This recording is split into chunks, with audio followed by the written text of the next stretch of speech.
Corona समय में एक महात्मा का संदेश, एक प्रेरक कथा। आइए सुनते हैं। मेहरबान 30,000 आबादी का एक बड़ा गांव है। एक दिन इस गांव में एक सन्यासी महात्मा आता है। गांव के सभी लोग इस सन्यासी महात्मा की खूब सेवा करते हैं और इसकी इच्छा अनुसार गांव में ही इसके रहने के लिए एक कुटिया बना देते हैं। इस सन्यासी महात्मा को गांव में रुके हुए लगभग 1 महीना बीत जाता है। गांव के कुछ बुद्धिमान बुजुर्ग लोग महसूस करते हैं कि जिस दिन से यह महात्मा उनके गांव में रह रहा है, उसी दिन से उन गांव वालों को एक भयंकर महामारी ने घेर लिया है। हर रोज नए लोग बीमार हो रहे हैं और मर रहे हैं।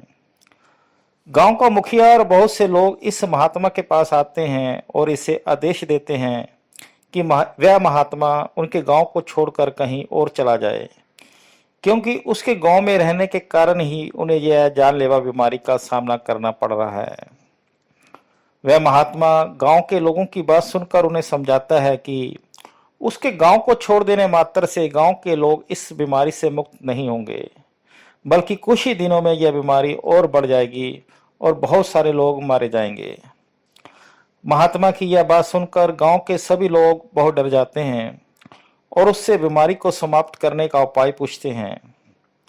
वह महात्मा गांव वालों को बताता है कि आप सभी ने इस बीमारी को भगाने के लिए मिलकर बहुत प्रयास किए हैं।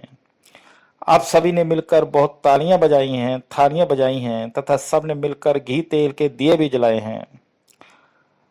आपसी प्रेम व सहयोग बढ़ाने के लिए ये सब प्रयास भी बहुत बढ़िया हैं, लेकिन अब आप सभी गांव वालों को अपने पापयुक्त कार्यों पर भी लगाम लगानी होगी तथा अपने खान पीन में भी सुधार करना होगा। मैंने इस गांव में रहकर देखा है कि इस महामारी के मुश्किल समय में भी गांव के बहुत से लोग मांस आदि का सेवन करते हैं तथा मदिरा पीते हैं। होश में आ जाओ गांव वालों, यह बीमारी कोई आसमान से नहीं आई है, बल्कि गांव में काटे जाने वाले निर्दोष जीवों की चीख पुकार वेदना ने ही इस महामारी को जन्म दिया है।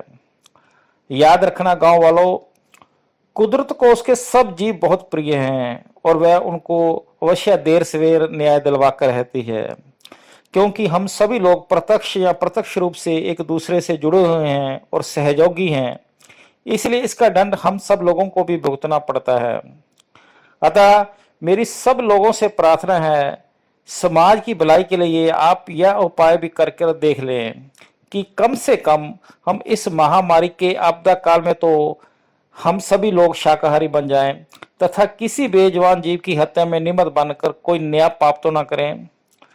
महात्मा के इस उपदेश का लोगों पर बहुत अच्छा असर पड़ता है और वे महात्मा के कहे अनुसार गांव के सभी लोग शाकाहारी बन जाते हैं तथा मांसाहार का त्याग कर देते हैं। कुछ ही दिनों में सारा गांव इस महामारी से बिल्कुल मुक्त हो जाता है तथा बीमारी की दवा भी मिल जाती है।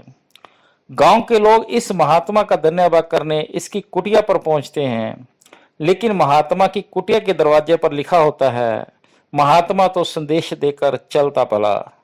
वह महात्मा इस गांव को छोड़कर जा चुका होता है। धन्यवाद।